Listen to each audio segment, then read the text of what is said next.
You were not meant to be a slave to the grind. You were not meant to trade your life force for money. You can escape gravity. You can unlock your life. You got this. Let's go. Hello and welcome to Unlock Your Life. I'm your host, Jennings Smith. Guys, today I have a special guest.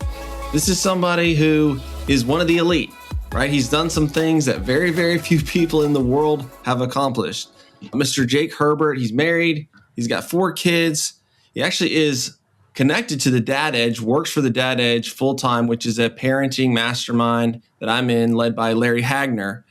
But the crazy thing about Jake is he's an Olympian, made the 2012 London Olympic team, who then won gold. He is a 3X World Wrestling Championship medalist. So they have the World Wrestling Championship every single year where all the wrestlers in the world that want to compete can compete in that.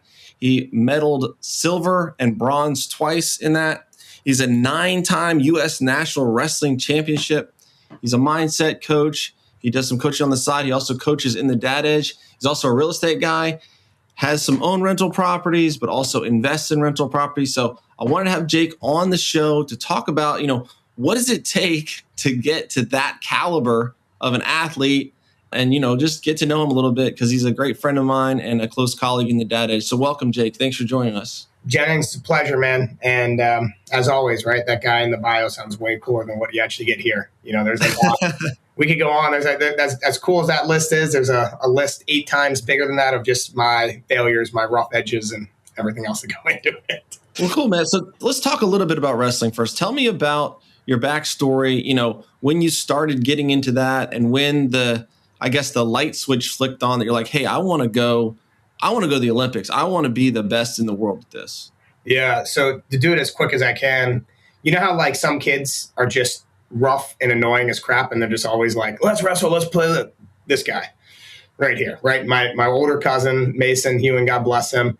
And all my other cousins, that's what I was around. I was always the kid, accidentally, love roughhousing, love playing. And then I'd accidentally hurt my friends. And I feel so bad. I feel terrible about it. And then finally my dad let me wrestle in 3rd grade.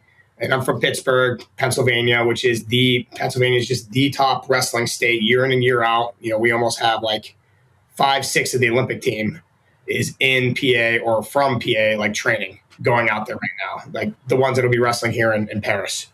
So it's unbelievable, just the connection. I grew up in and around that, always loved it.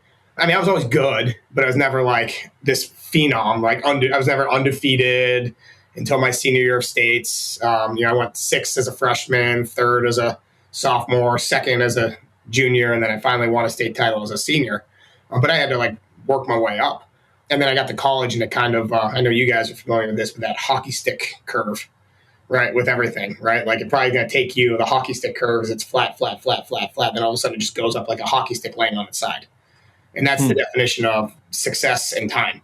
And then just kind of took off, right? Won my first national title at 19, the U.S. FILA national title. And then I've won 9, in between then. So it just kind of took off. It's most people are listening to this in real estate. It's going to take you so long to get your first house and then your second house. But then by your 40th one, they're just coming in. Or it might take you 10 years to make your first million and then only 2 years to make your next million. And then you're making $1 million every month, right? So it was that. And with wrestling, it was... it saved me, right? It saved me. It's what God brought into my life. It's what God gave me a skill and tools to do. And, it got me my education at Northwestern University. It put me around the best people that I needed to be around. It put me in this always tribe of people who wanted to be the best and were willing to show up and do the work every day. So something about me is I show up and I do the work. And that's not a hard thing for me to do. And it's something that I love to do. It's just given me everything else. I really want to thank God and wrestling, right, for allowing me to be on this path. Is that? Yeah, I mean, I like that story. My dad was a diver. He dived as a kid, dived for University of Virginia, Olympic trials, won some national competitions, very, very high level diver. And he said something to me, it's not good for a kid to win too quickly, right? Because if they get too much success right out of the gate, he was saying, they get bored or they think this is easy, right? And then as the competition levels up, they don't have that work ethic to make it long term. So I kind of like your story of that grit. And also, as someone who hasn't achieved some of the athletic stuff you have, it's easy to think, well, he's a genetic freak, or he was just born that way, or he was, just made to do this. And yet, really, when you find out the backstories of these athletes, it's like, no, it's they had a base, right? They were decent at it, but a lot of people are decent at it. A lot of people are good at certain things, but to get to that elite level, it takes a whole lot of training, effort, and just putting in, the work, which, like anything, business or mindset or family or whatever. So, yeah. So you go into wrestling. When did the career end with wrestling?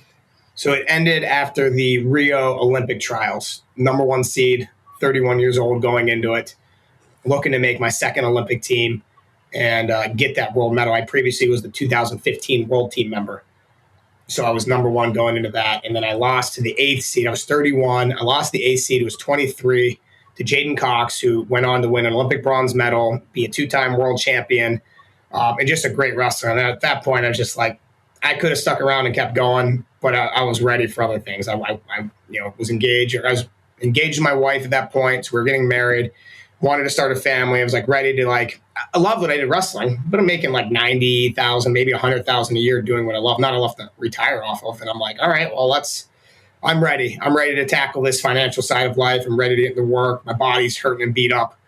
So that's kind of what did it. And it was weird because after the London Olympics in 2012, I had shoulder surgery and was ready to be done with wrestling and had interviews and internships lined up in Wall Street with a bunch of our wrestling donors, and was just ready to go out there and Jordan Belfont it. And then seeing that movie and knowing myself, it might not be the best for my full life if I end up in on Wall Street with that. And then there was a big thing that wrestling got dropped from the Olympics after 2012.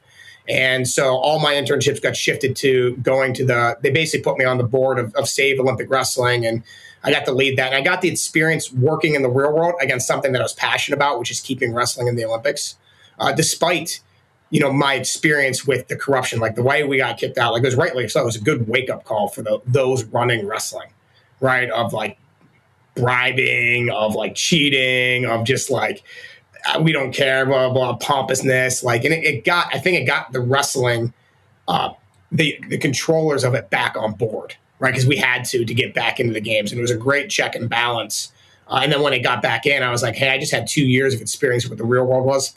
I only have X amount of windows to do this. I might as well go back. So I started my comeback in 14, made the world team in 15 and 16. And then after that, that was it. And then there was the path of, I had a mentor sit down and tell me once, he goes, Jake, at some point in time, wrestling's going to end.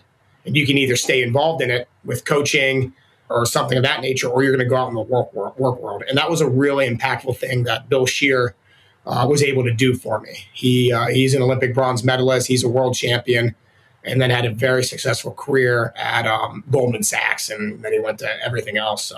Him and his brother Jim are just amazing humans. And so what did you do at 31? What was that shift? I built a garden. That's what I did, Jennings. Took my 12 by 12 plot, took 2 weeks, built a garden. And I was like, now what? It wasn't enough to fulfill do anything else. I was like, now what? And I was contemplating, do I want to do UFC a little bit, WWE? And right around that time, I had some businesses that I was building in wrestling, which is great. I would organize all my camps and clinics. I was organizing all my sponsorships. We had this double ninja selling wrestling apparel that we would do. So I'd all right, great. High school would bring me in. I get paid $3,000 to $4,000 there, sell some t-shirts, make another $1,000 there, and then hit them on let me do the wrestling apparel for you and make another $1,000 there. So it was great, but it was a grind. And I'm in my suitcase and I'm traveling and I'm gone and I'm doing all that. So that was awesome. But then with meeting my wife, she had her first fitness studio that she opened up in Birmingham, Michigan. So I said, hey, I'll move there 50 minutes from Ann Arbor where I was living before, kind of moving to a whole new place an hour away, didn't know a single person. And I was like, I'd figured it out from then. And somewhere along that way, the Tim Ferriss 4-Hour Work Week and Rich Dad, Poor Dad, right? This idea of buying real estate got in there. So I was like, hey, I'm going to, we got time. I'm going to start in real estate and, got with somebody who, do what you do in the wrestling world, right? I always want to go into the room and grab somebody. Hey, you're really big. You're really strong. You're really good. Let's go together. See where I'm at. So found somebody who was running like that from a wrestling club that he was in real estate, was like, hey, can I sit in your truck? And I sat in his truck for like 2 days, like followed around what he did. And he was a big house flipper and a real estate agent. And I was like, all right, well, I'm going to get my real estate license and I'm going to flip a house. And went and flipped a house and ended up in like buying tax auction properties in Detroit. And on paper, like, oh, this is great, right? Buy a property for $1,000, fix it up for 30 grand, put a tenant in there for $1,000 a month, get 20 of these, this will be paid off. And after like 2 years of doing that, I'm like, just so many mistakes that you cannot learn or cannot do from anything until you like experience it. Like, you don't put a furnace into the house in Detroit until you give the tenant the keys. And then when you give the tenant the keys, then you install a furnace, right? Like, that's just the way. Is that because it'll get stolen? It's stolen every single time, broken and stolen. So it's like, it was good learning lessons to kind of like go in and experience that, right? It's like, if you want to get in a fight, if your very first fight is with the toughest freaking person on earth, every fight after that seems pretty easy. Yeah, I would say buying rental homes in Detroit is definitely the ultimate. And it taught me what I like to do and what I don't like to do, right? Like the first time I'm flipping a house or walking to Home Depot, I'm like, I don't know where anything is. How does anybody ever know this? And by the end of the flip, I'm like, oh, aisle 12 and 16, here's where these screws are. This is the toilet. Like, and I know it. And I'm like, I don't want to know this. I'm not enjoying it. It's part of it.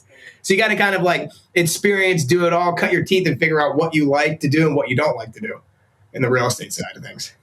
Okay, so after 2 years of doing that, you figured out, let me adapt my model. And then what did you start doing? So I got brought into the Keller Williams office that I'm in right now. And they hired me as the productivity coach. So my job was to coach real estate agents on how to sell houses. And the caveat is I was doing this without ever selling a house. So you want to talk about like, and I was like, why do you guys hire me? Like, why am I, in reflection? You hadn't sold any houses as a realtor, and now you're the productivity coach. Okay. Flip some houses, invest in them. And they looked at me, they go, Jake, there's thousands of real estate agents. We have like, hundreds in our office. None of them are good coaches at heart. Like, it's going to be easier to take a good, true coach like you are and learn the real estate side of things. So the first 3 to 6 months, I was like doing it right along with everybody. I'm like, all right, hey, this is what the book says. Let's go do this. Let's test it. Let's see. And then as I started doing it, like now I've sold enough houses. I know every aspect of it. I've seen everything through it and I've done it all. But I had to like learn with them. And I was just kind of like open about that, right? And that's what led me to finding the Dad Edge mastermind. And then it just got to the mundane that like I love coaching real estate agents. But a lot of the guys, the higher up agents in our office would ask me to coach them. Right? They're like, hey, you have a little bit more than this and that just because of the success I was having on the investing side of things. Mm-hmm. So they asked me to kind of like help coach them. And then I was like all of a sudden coaching this whole group of like new agents, a whole group of producing agents. And I was starting to coach like more like life coaching, like guys that own businesses or upper level guys would have problems with things and they would come to me to help them through those. So I kind of just started like, all right, well, hey, it's a lot of work and a lot of time coaching new real estate agents and doing the same things over and over. And I'm producing very little yield from that. So I just continued to like up my yield and my time at that point. So success in investing, talk to me about that a little bit, like, because it didn't sound like the Detroit stuff was working out so well, or maybe it was. It did. It just took a lot longer, right? Like I just ended up realizing what I didn't want to do, right? And I managed those houses and like, we buy them cash. There's like, put some $35,000 in cash. But after 2 years, I'm expecting on paper to have, only 10 grand left. And I still have like 25. So it just was going slower. And then some big PE buyer came in and ended up taking both homes for like 80,000. So I ended up making good amount on that. And then finding other ways of other properties and going up to like better areas, right? That was a big rule for me is like, I'm not going to actively manage or buy a place that I wouldn't feel comfortable living in myself. Yeah. So that's where I'm at now, which is hard for me because I was very, very happy and could have lived a long period of my life in these Russian dormitories, at a time period. And it's just like, because it's just, I got to wake up, my food was prepared, I go and train, you shower with your clothes on and then you take them off, you wash them there and hang them up. And that was how you did your laundry every day, So it was different, but I loved it. I loved the training. I loved the environment. I loved where I'm at. So I have to remember, but it was a good rule for me to realize and then starting to find other people, right? So at that point, then we had a couple opportunities come up with friends that I met in the area that, property managers and attorneys, and to get ownership of like 80 unit apartment complex and then like 120 unit apartment complex. And it was really cool because they got to like bring me along and show me what to do. But essentially I was just an investor. Just was like, here's my money. And then it was just cool to see the money come back, and I'm trickle in every month. And then all of a sudden, 2 years later, refi cash out. And I'm like, holy crap, I have all my money back.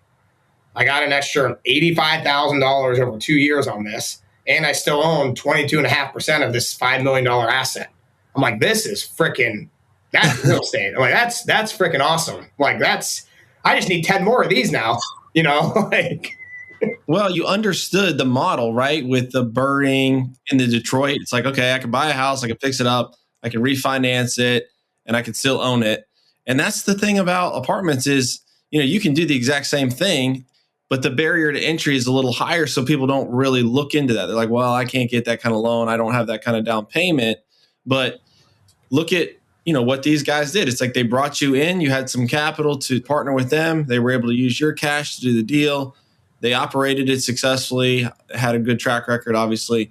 And then it's like, how long would it take you to go out and buy, renovate, place tenants in 80 single family homes in Detroit? Who wants to do that? I mean, I definitely don't. Doesn't sound like you weren't too hot on that idea either. Yeah, I wasn't. Somebody's doing it though. And somebody made a killing doing it, right? One of the guys in the area had like 40 of them in that area. And I know like, hey, if he connects with that PE firm too, they probably did. He probably sold out and he was done. But you have to put your nose in the grindstone for that like 3 to 5 to 10 years. You don't know how long you're going to be that treadmill for. And for me, what was more important was knowing the people, right? The relationship first. And I had a really good relationship with this guy before I knew how into real estate he really was. Right. We're still great friends. And at this point, right, like not everything always went well. Our second one that we did, there's kind of a couple hiccups. What I loved about the hiccups, he was like, hey, this is what happened. This is what we're doing. We're already on top of it. And there's no thing. Like, I don't mind. Hey, things are going to happen, right? You can't control economies going up or down or fires that are happening or anything of that nature. There's a lot that's not in our control. So I'm willing to accept that. What I'm not willing to accept is just like malicious negligence, right? Or malicious intent, right? That they're just going to be on there. So that's a big thing for me is the relationship first. And then the deal will come next. Yeah, it's understanding what is someone going to do when the chips are down, because the chips are going to be down. Things are going to happen. Things are going to go badly. And some people, they just don't have the psyche or whatever, discipline, whatever you want to call it, the personality to stick it through and figure out solutions. And you know what? We got to fire this person. We got to run leasing promotions. We got to get a different contractor. This contractor's taking too long. We have to move this problem along, instead of, well, that's not my fault, or I can't fix this, or I don't know what to do, so I'm going to get paralyzed. And that's where I see most real estate deals go wrong, is not necessarily malicious negligence, but it's more paralysis and then negligence, where they start focusing on other things that are maybe not as painful, or they go chase the next shiny object instead of fixing the problem that's on their plate. And they leave a wake of, failures in their past. And then it's really hard to get people to trust you and come alongside you. And why should they, right? Because the things that you do, you don't follow through with. 100%, man. And that's why it's criteria is great in people. People are there. I mean, I'm a huge fan of being a Keller Williams with Gary Keller and the millionaire real estate investor. And they have that triangle, right? Of like capital. So your money, that's the top part of the triangle. You need money to make it work. You need knowledge, right? Or experience of like, how do I lease a place, or how do I fix or rehab a place? You need like that experience of like actually like doing the actual work. And then you need to have the time factor. And you don't need, technically, I don't need all three, right? If Jennings, if you have money and, well, let's not use you as money. We'll use you as knowledge. You have knowledge and experience of contracting, right? And of leasing things out and that. And then somebody else, Yaden has the capital, and over here up top, somebody else has the time, right? Like I could be part of that deal. But again, you guys don't need me. You three are the three there. But if I bring you guys together and I'm the glue in there, well, that's a good place to be. And you don't need to have, you could have 2 out of 3, or you could have 1 of them, but very rarely do people have all 3 of those, right? Or those that do have all 3 of those, they have preferences, right? And that's the position that like we're approaching now is I am ready at this point to like find a $3 to $5 million little commercial space that has, retail that I could have 3 or 4 tenants in there and lease out and own and run and operate ourselves. Like I'm ready with that knowledge and from a time-wise standpoint and the experience. So I can do that all now, but there's something about like being able to be like, hey, here's $200,000. I'll take my 12 or 15% and then just let me know in March if you're going to, if the K1's going to be on time or not. But that's a different level of freedom.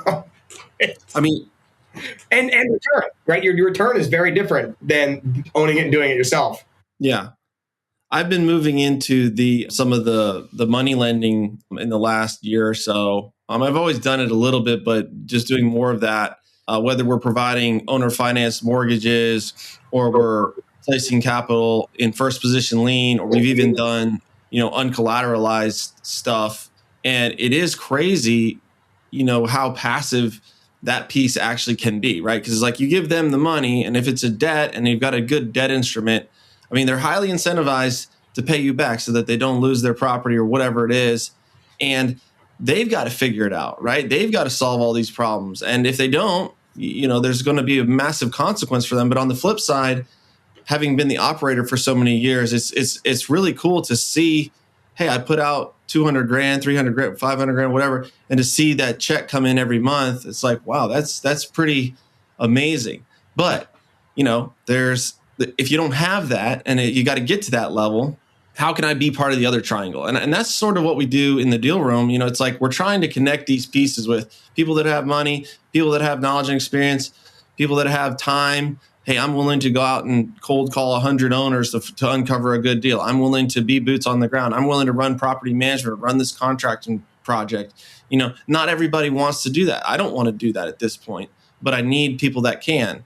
And so if you have 1 or 2 of those legs, you can still build equity. You can still build wealth by offering your skills. But you got to have the knowledge and the time, and probably more than time. You got to have some knowledge with that time, because it's like people offer to me, oh, I'll work for you. It's like, well, are you valuable? Like, are you really going to bring value to me? Yeah. Or are you asking me to train you for 30 hours a week? It's like, I don't really want another job to do that. So you've got to invest in yourself to become valuable so that you can get in that triangle. I like that analogy.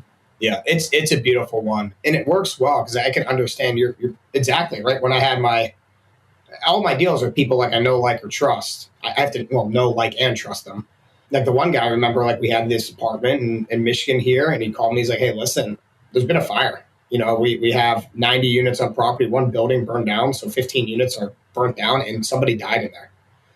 And I, like, part of me, I was like, oh my gosh, like, I'm like, part of me wanted to be like, well, good luck, buddy. Like you do that, but I'm like, man, wow, that's hard. That's a lot. Thank you for letting me know. And he's like, hey, and we're already doing this, this, and this. This is what it's going to look like. He already had it all laid out, right? And I wasn't his first investor that he called on it. So he's already had that conversation. And he's like, it's still cash flowing fine without it. We're going to get a big insurance. And it ended up working out really, really well. It just he did a lot in the next 8 months as an operator to cover that and make it right for himself and the investors. And ultimately, we ended up exiting it. It wasn't anything on my end, but it was a cool position to be in, an awareness of how much that actually happens, because, guy falls asleep, a tenant falls asleep with a cigarette in his mouth in his apartment and burns the whole place down. You don't control that stuff. So it was interesting to see, and it was great test of character. Now I'm in another deal with him because that's how he showed up. The chips were down, the chips were against the table. Here's what he did. And I'm like, that's a guy that at this point in time, I'm like, hey, buddy, tell me what you need. I'm in, Yeah. And that's exactly what I'm talking about. Your partner, instead of hiding it, being worried about it, he faced the music. It's like the only way around is through the obstacle. And so it's like, I got to just pick up the phone, talk to these investors. We had a building burn down on one of our properties, and it was a huge problem. It's like you're displacing your tenants. You got to file an insurance claim. You got to get a contractor. You got to rebuild all this. That all takes time. And then refilling it. And yeah, I mean, usually the insurance claim will cover the loss, but it still is a huge undertaking to get that thing across the table. But pushing through the problem instead of just like sitting on your laurels and saying what's going to go on. I mean, I was having a conversation with a guy yesterday, and he had bought a property that he had assumed the guy's mortgage, and the mortgage found out about it. So they were calling his note. There was a seller loan. He had invested all his cash, and he was just really stressed out and really kind of wanted to just walk away from this deal. And in listening to him, I mean, I said, look, there is equity there. There's money to be made. If you've put another 40, 50,000 into this deal and finish the job, you can sell it. You can get your money back. You can pay the seller back. You can pay off the mortgage, and you can net, $100,000. But even if you couldn't net $100,000, and even if you were going to lose money, that's still what you should do, right? Because you made a promise to the seller that you were going to, pay off their mortgage. You made a promise that you were going to pay this seller note, and you made a promise to yourself, like, I can do this. And when you start to create those patterns of, I don't see things through, when it gets hot, I start to crumble and fold and turn tail. It's like that is going to plague you for the next decade or more if you make this one decision right now to walk away from this deal, right? So whether there's money to be made or not is inconsequential in the long-term effect of how that's going to impact every future decision that you're going to make. I love that. And I would just encourage people to listen to this, that like, it's never too late to be what you might have been, right? Like that. And that's what I want to give hats up, because I love watching what you and Yaden have done with the deal room, right? And in my mind, God, if somebody's showing up every single day to the deal room, right? Even if just to learn that language and do that speak and being in there, like, you're going to hear and get things. So now if you're showing up and you have clarity on what you want to do, right? And you show up every single day, this is what I want to do. And then you approach the mindset of, this is my value and I'm willing to work and do this. How can I help somebody? And you do that for 100 straight days, you're going to be in a deal, right? Like, you're consistently in there showing up. Hey, I have value. Here's some value I want to give. And can I help anybody else in here with this? And this is what I'm looking for. Like, that's the opportunity. That's what's amazing about, the group that you guys have created, right? And what you've done in there. And it's just amazing to me, because it's foolproof, right? It works 100% of the time when you show up and do the work, right? But if you just kind of show up and you're like, oh, I'm part of it, and I jump in every other week, and I'm like, you're not committed, like, you're not going to fly. Like, I know, and I can pick them out, right? I see people in the deal room that are like, he's showing up to the calls, he's starting to raise capital, he's communicating with brokers, he's building lead flow, he's having one-on-one calls with the other power players in the deal room to get to know them. I'm like, that guy's going to be in a deal, or that girl's going to be in a deal. It's only a matter of time before it happens for them. They will be successful. I can already tell 3-4 months before it happens, because they're just doing the leading indicators that create the results. Yeah. Because if you are building those pieces of the triangle, like, because you can become the money part of the triangle, it doesn't have to be your money. It can be other people's money. You're building that knowledge. That's got to be built for yourself. And then you're building those relationships and contacts and connections. It's going to break free. Something is going to happen. But when you start and stop and, we had somebody that dropped out the other day, and he had every excuse in the world as to why he couldn't do this. But when I look on the back end, it's like he'd gone through 3% of the course. He'd never attended a live Zoom call. He hadn't participated in the deal sprints. He'd been trying it out for 3 or 4 months. And it's like, yeah, this doesn't work, because you didn't follow any of the stuff that was laid out that does work. And there's a quote around that I'm looking for here, but it's like you either have like either the pain of discipline or the pain of regret. Choose your pain. Like, they're both hard. Life is hard, right? There is no easy, like, life it's choosing your hard, right? Making life hard now is going to become a lot more comfortable and have options later. Making everything pain-free and comfortable now is only going to lead to deeper regret and deeper pain later, when it's never too late, but compounding interest and compounding wealth and time on your side is a huge benefit, right? So dude, there is no reason to delay. No. And the two things that bring up, one that you'll hear this week is a guy in our group, Kyle Shiflett, went and hiked Kilimanjaro with J-Mac. And Kyle, played trumpet his whole life. In his mind, he's like a computer programmer, unbelievable at this, but he's like kind of like, he proclaimed himself as a kind of like a band nerd, a little heavier and that stuff too. But to hike the tallest mountain in like Africa on 10 days, like there's a point in time where his heart rate was like 140 beats per minute for like really super elevated for like a long period of time. And he was like, J-Mac, what's your heart rate? And J-Mac's like 70. So it was like really hard for Kyle. But him going and doing this thing of climbing a mountain, like, and it started out like he got food poisoning the very first day. So he's puking everything in his world up, and he's got to like do this huge hike. And at one point he's like, I can't make it. Like, I got to go back. And the guy's like, well, you can go back. That going back is very, very difficult. But if you go forward to the next camp, which is the same distance, there's actually a path that can lead out of there. So he's able to talk. The guy was able to talk to him about going to this path, right, and getting out of there. And that's what's amazing about this mind, right? Your mind will tell you to quit physically. Your mind will tell you to quit something physically 100 times before your body actually gives up on it. And one of my favorite stories is a guy coming up, Kyle Schneider. You can watch him. This is his third Olympic team that he made. He's got a world or Olympic medal at every single time he showed up. He's already an Olympic gold medalist. He's a multiple-time world champion. He was 19 in Las Vegas when he won his first world team in 2015. I asked him, I go, Kyle, let's test this theory. How many lunges, right? Step forward, do a lunge, touch your knee to the ground, step back. Other leg, step forward, do a lunge, come back. How many lunges do you think you could do before you physically couldn't get up again from a lunge? He's like, well, what do you mean? I go, like not like, oh, my legs are tired, I'm going to stop. But you physically cannot do one more. Like, let's do that. And he went after the Pan American Championships and tested this. And me and the heavyweight, we had a bet. And it was like, I took the over of 1,000. He took the under.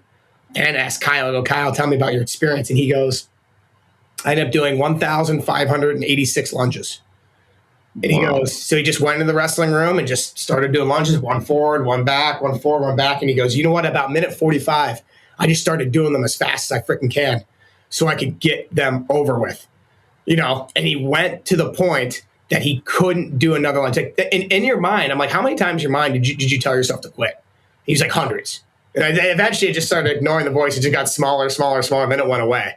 Then I got to the point where like I physically couldn't go again. But he did lunges for like 56 minutes straight before his body physically couldn't do another one. So you ask that guy in a 7-minute match, like, how the hell is he not going to be able to go on another 7-minute match, right? It's a 7-minute wrestling match. Like, you got it all in there. It's just, what does your mind tell you, right? And that's what's freaking unbelievable about the power of the mind and showing up. Wow. That's a great story. And I mean, it's true. Working out yesterday, I was supposed to do, I think, 8 pull-ups. And at 6, I heard myself say, like, you're probably not going to get these last 2. And I didn't. It was like my muscles just stopped working. And then the next set, I was like, all right, I'm getting ahead of that now. Like, I know I can do it. And I got them on the next set. And it's just crazy how powerful what you tell yourself you can do and what you can't do. It's self-fulfilling prophecy. Yeah, your programming is huge. And the way I look at it, I'm very intentional about my mental programming. I'm very intentional what I'll listen to and what I'll believe, right? Because you can hear something. I love when people are saying, oh, well, they say you shouldn't eat eggs. They're not good for you. I'm like, who are they? What do they look like? What do they do? How do they know this? Right? How does it react to them? Because I'll tell you what, I eat eggs and they make me feel great. My wife eats eggs, hurts her stomach, ends up having like issues the rest of the day. Guess what? Eggs aren't good for her. That's her body. Eggs are good for me, right? My body. So like, you have to understand where and what that's coming from, because everybody's trying to program you and everyone's trying to program your family. And that's the way out there. And guess what? Their agendas do not line up probably with your agenda. So I'm super intentional about calling the Success Hotline. That is one of my mental programming tips. And I want to give a shout out to Dr. Gilbert. It's on my speed dial here. The Success Hotline, you can Google it. He's on podcast now, or 973-743-4690. What's amazing is, look, I'll call it right now, here live. I've been challenged. You've reached Success Hotline, message number 12,209. I'm Dr. Rob. 12,209. Dr. Gilbert has done 12,209 success hotline messages. He changed them every day. That's 34 years, 32 to 36 years in a row. He's done it every single day. He changed the message. And that's positive programming. And it's 3 to 4 minutes. So instead of like doom scrolling on Facebook or Instagram, right? That is one thing I do when I have my drive down or I just need a positive update or I need that like 4 or 5 minute distraction. I call the success hotline. And I listen through it. And his is just amazing. I mean, he's a sports psychology teacher at Boston in his like 70s. And I'm just like, man, is that like freaking inspiring? So like, be intentional about being in the deal room, right? You're in there, like guys are moving and going. If you just keep showing up, it's going to happen. It's the same with our dad's group, right? Like you get a heck of a lot more when you show up to the calls and you're leaning in and you're doing this because you're listening to other guys in that area versus I'm going to do my emails during this call or, like I just can't make it this week because of whatever reason. Like you got to have that programming for your mind that will take you to that better place. Yeah. And I see that. It's actually very impressive on the Dad Edge calls. Everybody has their video on. Everybody is very engaged and it's great. Something that I kind of got from the Dad Edge, we focus in there on business and then your family and then your health, right? So we're always kind of talking about those 3 topics. And I threw down a challenge to the Deal Room and to My First Million Facebook group. And it was a 30-day fitness challenge because, we're always talking about this stuff in the Dad Edge. And I said, okay, guys, you think that this stuff doesn't matter, but it really does. Start working on the things that you can easily control. Start keeping promises to yourself. And it is going to build. It's a slight edge. It's going to build into other areas of your life. So we did 3 levels. Level 1 was I'm going to move for 30 minutes a day. That could be a walk, run, workout, bike, swim, sports, whatever. Yeah. 5 days a week, I'm going to move for 30 minutes. Level 2 is doing that. Plus, I'm going to not eat any sugar, no Cokes and ice cream and, cakes, whatever. And then level 3 was no alcohol, right? Because I quit alcohol for a year in 2019, and I really opened my eyes to how much alcohol is affecting me. Someone that, I always said, well, I'm not really much of a drinker. I'm a social drinker, et cetera, et cetera. But cutting that out, it was like, holy cow, this is like really fine tuning my life. And I'm a lot more productive and I feel better, et cetera, et cetera. And so this is day 4 of it. And I've got like 35 or 37 people that have committed to this challenge. And they're all in this accountability chat and everybody's posting every day, like their workouts and what they're eating and how they, eat. Today I posted, I went out to lunch and had a sandwich and it came with a bag of chips. And like, I really wanted to eat that. I quit chips as well as sugar because chips is my thing, but I cut out the bag of chips and it was just hard. And without that accountability chat, I probably would have pounded the chips, but it's so cool to see those people winning on a small level, but life is so daily. Everyone thinks it's these big monumental achievements that make winners. And it's really not. It's just the little things and the habits of how you do stuff and consistently making another podcast, sending out another email, talking to one more investor, making one more offer, being consistent on the things that you told yourself you were going to do and that you told other people you were going to do. Just faithfully walking through each day. I'm not going to have the milkshake and I'm going to get up at 6 and go for a run or whatever I'm going to do. That stuff just really, really starts to build to the hockey stick. But people don't do it because you live here for so long. You live in that flat zone for so long that they think, well, it doesn't matter, right? But it does. And the people that stick with it, they do experience the gold medals, the Olympic teams, closing the apartment deals or whatever they're trying to achieve, or they get the 6-pack or they're feeling healthy and they're happy. Yeah. And that's such a big point. And I'll encourage you on this. And I love that you're bringing it to that because it's the same thing, right? Like if you don't take care of your body, where are you going to live? Like we live in this. And I was just blessed to have wrestling, get there. Like I didn't train to be, don't get me wrong, looking jacked makes me feel good. You got nice arms too. Like you're like, good to see you in real life a couple times. Like you're well, thank you, buddy. You're jacked too, man.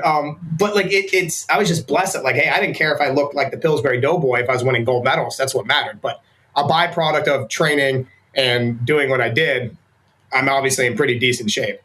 But what I want to encourage these guys is, and Dr. Gilbert does this every year, he has this 98-day 8C challenge. No cake, no cookies, no chips, no complaining is the last thing, and compliment somebody. But it's these 8 no C's that he does every day every year for 98 days.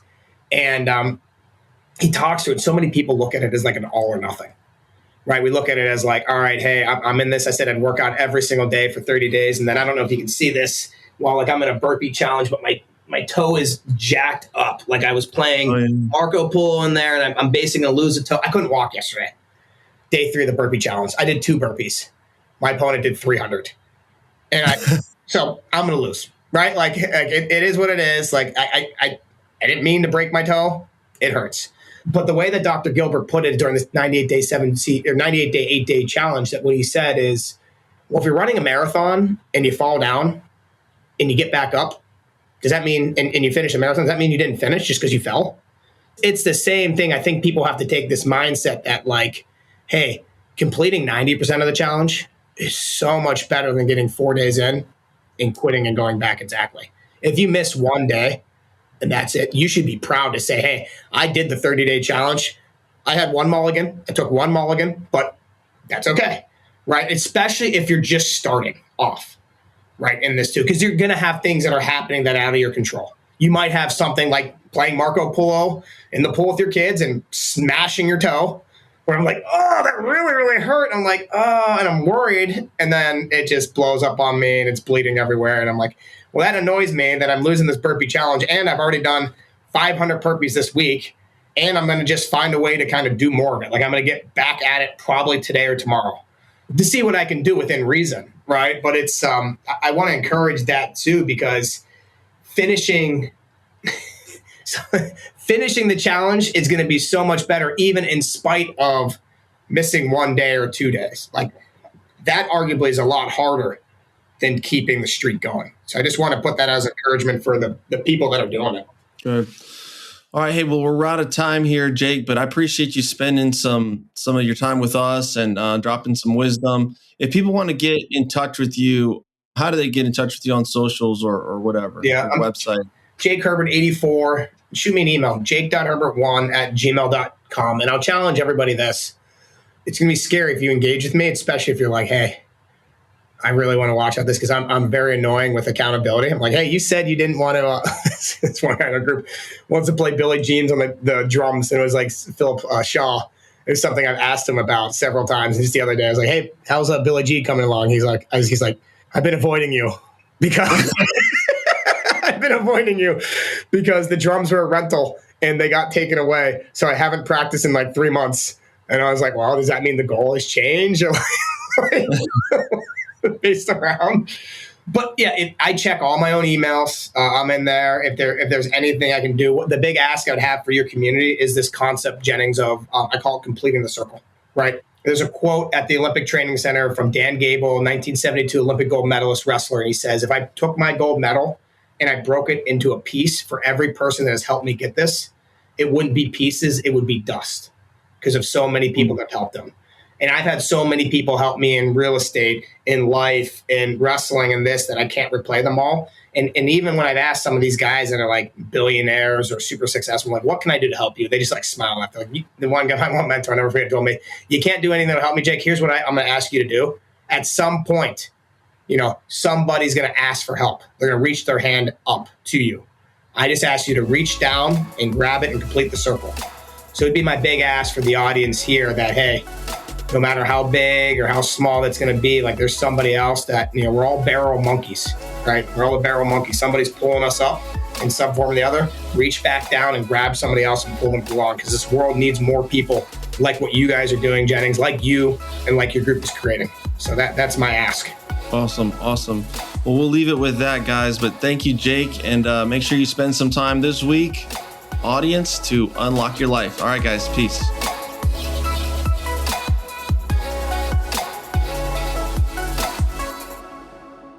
This is thepodcastfactory.com.